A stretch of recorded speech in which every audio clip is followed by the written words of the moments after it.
Hi guys.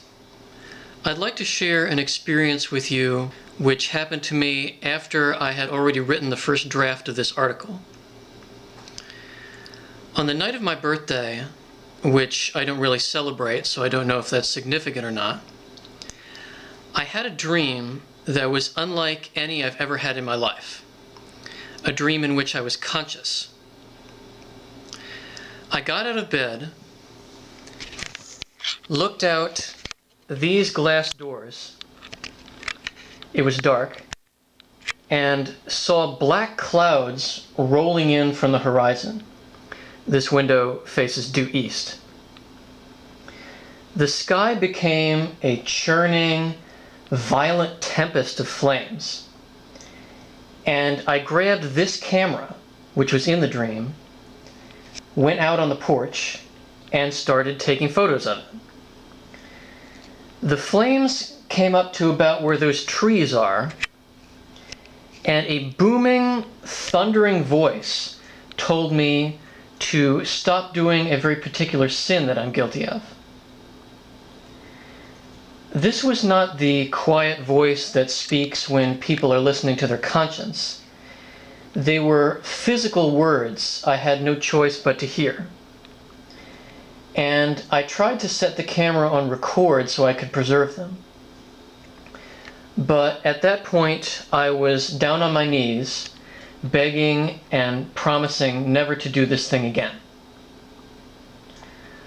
When I got up again, it was daylight, and someone upstairs had opened a window asking what was going on. The ground was black and smoking. There were small fires burning where bushes used to be. The neighborhood was a smoldering wasteland.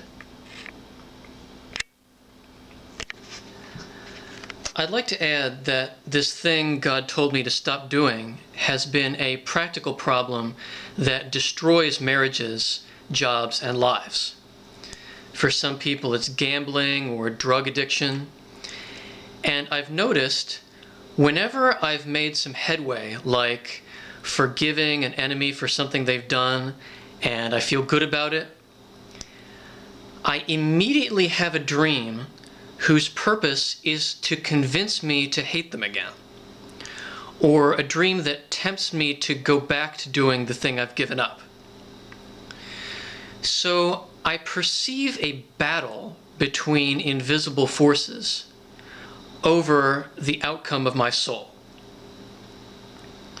Since I've never received a message like this before about anything, apparently giving up this sin is more important to my welfare than anything I have ever done. This is one of several videos I'm posting which ask the question, do we live in two worlds? And there are three examples I like to give to show the duplicity of our society. You could consider these intellectual puzzles or examples of how philosophy trumps the physical sciences every time, because our perception is always ahead of science. The first of these is the vaccine debate. A young child who was perfectly healthy suddenly developed severe autism after getting a vaccination. I had no preconceived notions about this, but then I saw a respected medical expert disputing these claims as a lie, saying that in certain studies, no link has been found between vaccinations and autism. And the first thing I wondered was, if you're a doctor and this family were your patients, and you told them some study groups didn't have the same results, and therefore it couldn't have been the vaccine, but you can't tell them what did cause it to happen, have you done your job? Is this a complete diagnosis? Or are they left with the same mystery and frustration they had before? And since then, families who didn't bring this on themselves are up against an army of medical professionals giving the argument, vaccinations are necessary. Therefore, they must be safe. If there were side effects, people would stop taking them and there would be widespread disease. This raises the question, what is the role of a study? If 1,000 test subjects show no abnormalities, is that proof of something, or does it just mean they didn't find any? Andrew Wakefield, who started this debate, is considered a fraud with criminal motives. But the news report I was watching didn't say what was fraudulent about his paper, except that it casts doubt on vaccination. The critics who looked into the same cases didn't re-diagnose his patients and come up with a better explanation. They just discredited his methods and financial conflicts of interest. So, does this mean the cases of inexplicable autism should never have been exposed? The worse it looks for him, the more it complicates the question. People who believe their symptoms are being overlooked by mainstream medical practitioners naturally take this to someone else. And if this person happens to be dubious, the cases themselves are dismissed, and doctors continue to say there are no side effects. When, in fact, this raises a great many questions. If one of these legitimate experts had a case that forced him to consider a vaccine as a possible factor, would his colleagues be casting doubt on him for this inconvenience? And what is research? Is it the pursuit of knowledge or the conclusion? The second example I like to give is that we live in a fat-phobic society where vast scientific and medical resources are steered by judgment toward other people's appearance.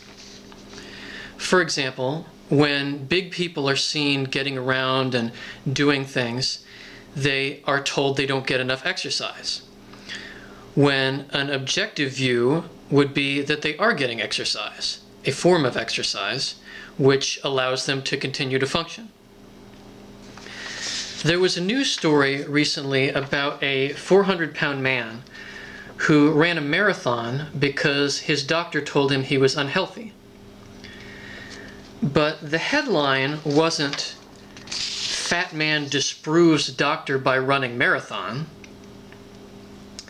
He was congratulated, not for doing something the other runners were probably not strong enough to match, but for demonstrating his desire to be socially acceptable.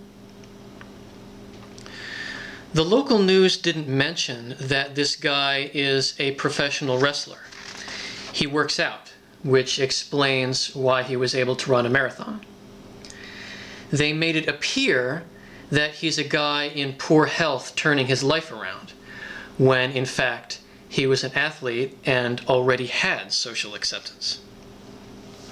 On the subject of religion, I like to use Wikipedia as a place where worlds collide.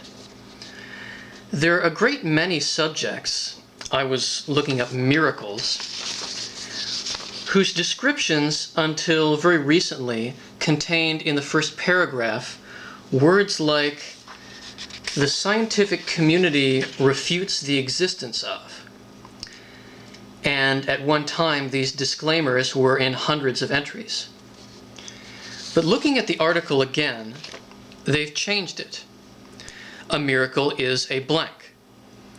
It stays within the context of the subject matter, doesn't detract from the information the reader wants, and cites the opinions of some experts. But it's still disputed for its neutrality. They removed the words, "miracles do not really occur. Rather, they are the product of creative storytellers." This is something that has come about just in the time Wikipedia has existed, which I will call hyperscrutiny.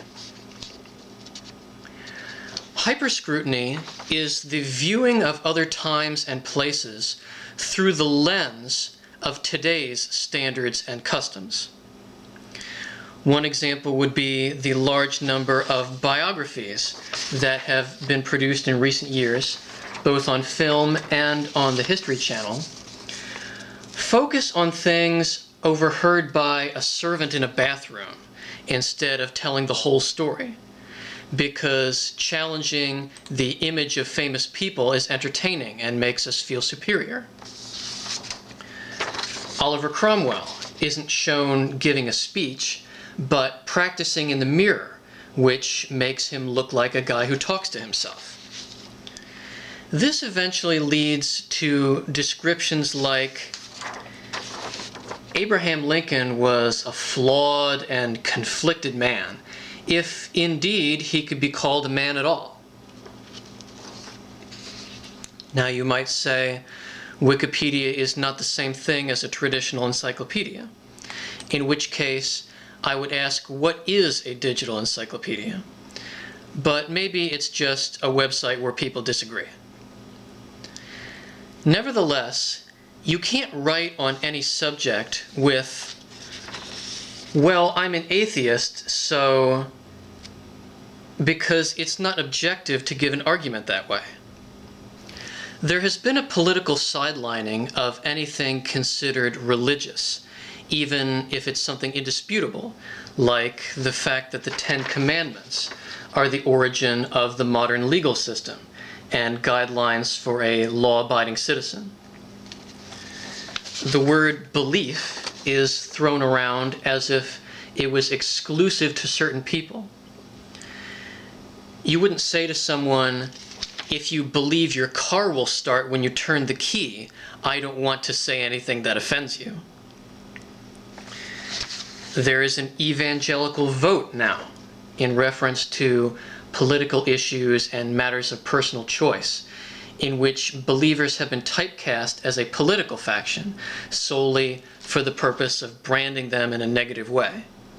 And in turn, evangelicals have brought political crusades to the pulpit where politics doesn't belong, suggesting divisions when churches are a source of stability that keeps our dysfunctional society afloat.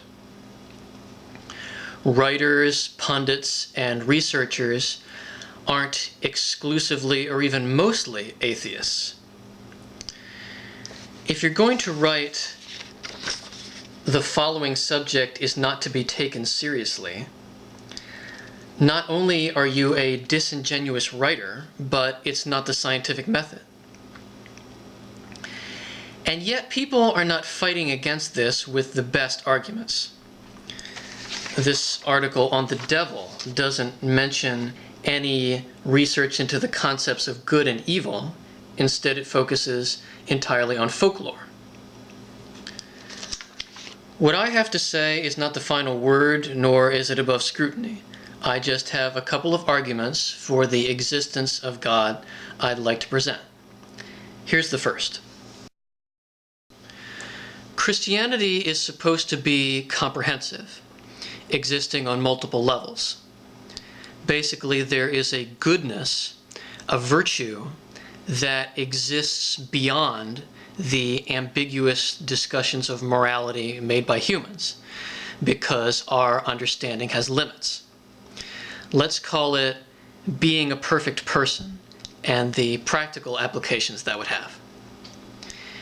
And people experience glimpses of that euphoria, that clarity, in times of duress or when you're asleep and the physical body is gone, which leads to belief in a spirit.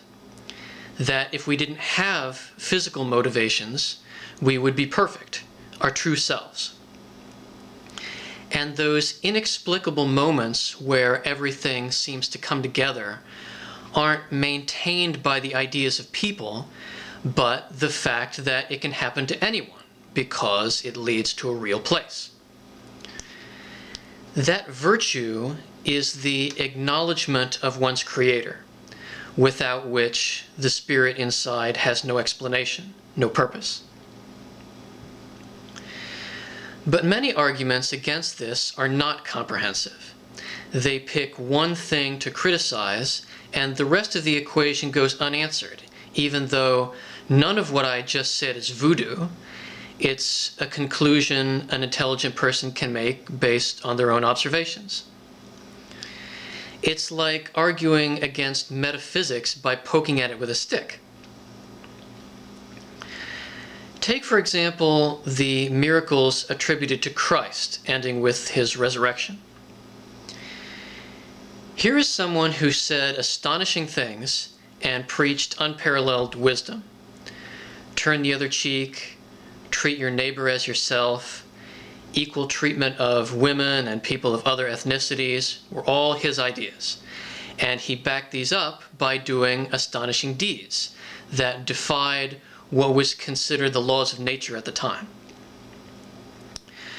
So, dismissing all of Christianity because it's scientifically impossible for someone to do those things is not good enough, because it doesn't allow for the possibility that you might meet someone who says to you, I have something that transcends your science, and dies a grisly death, comes back again, and has other things to say. I don't think most people know what they would say if they had been there. But we do have accounts of all kinds of disbelievers. The reason for the miracles was to convince people to listen to the message. There was no other motive, and there was a different miracle for every kind of skeptic. I was reading about the Shroud of Turin, which scientists to this day can't explain how it was made. Medical examiners who have studied it were so convinced it was a real body. One of them theorized that it was finding the image on the shroud that convinced the disciples to tell people Christ had risen from the grave. Now, compare this to the conclusion of a historian who knows that Jesus said he would rise again, but dismisses the shroud as a forgery to support this claim because it's outside of his expertise. The one thing all of these claims have in common is that science is golden, that only empirical evidence can be trusted. But this has been used to make some of the strangest conjectures. That Christ did not exist. That since the church did some shifty things, that means Christ's teachings are bad. None of which makes any more sense than resurrection. It's just guessing. Imagine if an institution was founded based on the principles of physics, and people were saying, damn that Albert Einstein, what did he have against me? To justify the inconvenience in their lives. But they don't have a substitute for the theory of relativity. I believe this is because skeptics whose skepticism is based on certain personal agendas, as opposed to a healthy skepticism, are distanced from a great deal of information. Experts in different fields have all sorts of alternative explanations which frankly aren't very good. British scholar Geza Vermes considers the resurrection one of the intriguing concepts of the Christian faith and presents 8 possible theories ranging from absolute denial of the resurrection to absolute belief in it, dismissing these 2 extremes because they are not susceptible to rational judgment. How are they not susceptible to rational judgment? The origins of hyperscrutiny of the past are not just in the feud between science and religion, but the long-standing rivalry of history versus archaeology. When I was a lab technician, this was a big issue. The standpoint of archaeologists is, the ground doesn't lie. If it didn't leave proof behind, then we don't really know. An example of this would be the wiki article on the Temple of Solomon. The reason the temple in Jerusalem destroyed by the Romans was called the Second Temple was because everyone knew there was a first temple destroyed by the Babylonians. But examination of the site is not allowed because Jerusalem is disputed by multiple religions as their capital, and any discovery would have political ramifications in the present day. So, for this reason, the article says, there is no direct archaeological evidence for the existence of Solomon's temple, which can be misinterpreted based on a political feud. But which god it served shouldn't be any challenge to archaeology, should it? The perspective of historians is that archaeology by itself is only the history of a civilization's trash, its brothels and graveyards. Case in point, the Roman prefect Pontius Pilate. His article begins, "The sources of Pilate's life are an inscription known as the Pilate Stone, which confirms his historicity. It's a rock with his name on it, which was found in the proper context. So there are 2 more paragraphs devoted to it, even though we knew about him and what he did long before this discovery." The problem with empirical evidence is that the evidence history leaves for us to find is completely random and arbitrary. What if we didn't have these clues or had found different ones? The things we consider to be common knowledge would be completely different. Archaeologically, the ancient Hebrews left almost no mark as a people. Since Egyptian writing is abundant due to their obsession with death and funerary art, it's like an archaeologist looks at a tribe and says, "Did they ever meet any Egyptians?" This has changed from a field in which the Bible was considered the most important history ever written, deciding the course of civilizations, in which the Egyptians were ultimately losers whose religion went extinct. If you're going to put science on a pedestal, then it has to be a two-edged sword that anyone is free to use. If it's something that just is, then it isn't necessarily convenient to any one political agenda. Science is a type of perception that we invented to make the universe easier to understand. Future civilizations will look back and judge us for this just as we do to the past. They'll say we rewrite our history every century so we can feel superior, that we judge things based on how we feel today. But we need words, so our scientific method is not sufficient to refute something that challenges science itself. But the opposite of scientific fact is myth, right? So here are some myths. 1. Disproving the existence of God is easy. I see atheists rolling their eyes as if they can't believe they have to explain themselves. So how do you avoid the argument, the Bible is a pack of lies? You should not love your neighbor or forgive your enemies. How do you deal with someone you disagree with who also says things that are true? Is this a simple task? There's no shortage of people who think they could debate Confucius and just mop the floor with him. People can disagree, but if they think it's a piece of cake, they're an idiot. 2. All religious beliefs are based solely on things we've been told. Not true. There was a news story this year about a pilot who tried to kill himself by flying into a mountain because he was grieving over the death of his son.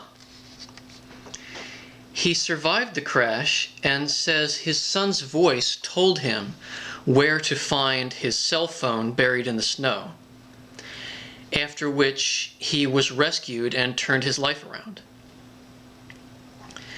It occurs to me events like this would seem much more commonplace if they were not discarded into a pile somewhere every time the subject is raised. If someone is a witness to something that by your beliefs shouldn't exist, does that hinder you from absorbing what they have seen? 3, your life is in your own hands. If I was dependent solely on my own skills to survive, I would be dead by now. When you're passed up for a job or lose an opportunity which later turned out to be a blessing, how can you not conclude that if you understood things happen for a reason, you would have greater wisdom instead of kicking yourself every time it happens? 4, all religions are the same. This is actually a better argument than most. If Christianity is just a religion, then it's no different from shamanism or animal worship. There isn't time to really get into this, but I'd like to point out that the earliest prophets were debunkers of idolatry and the worship of false gods in favor of enlightenment.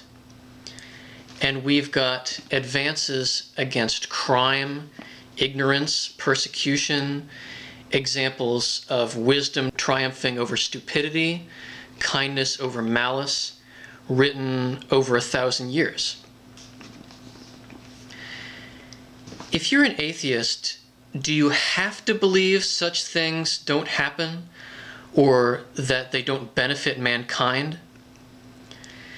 Because I haven't seen an atheist willing to dive all the way into this.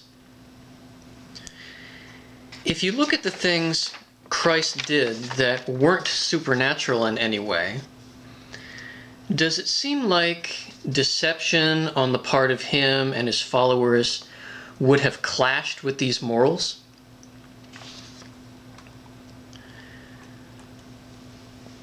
I'm interested in feedback. I've posted some intellectual quandaries below as fodder for this. Please keep in mind I don't speak for any group, just myself, and keep it respectful. Thanks for listening.